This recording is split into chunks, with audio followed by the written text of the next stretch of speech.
Okay, I made a video about turn signals a couple months ago. Fox body Mustang V8 5.0. Thought it was my turn signals the whole time.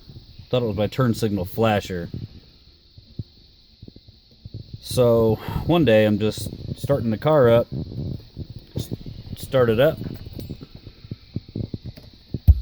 Turn it on.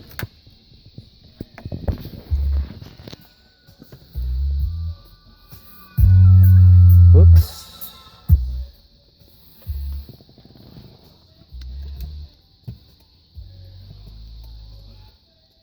Turn signal works.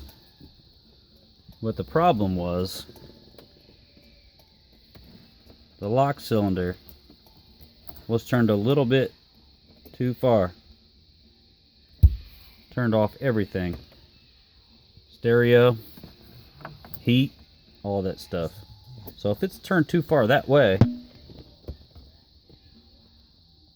everything turns off. But if I just pull it back a little bit, everything works.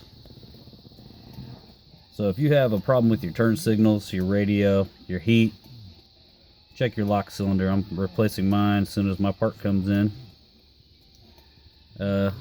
Hope that helps somebody. This was a pain in my ass.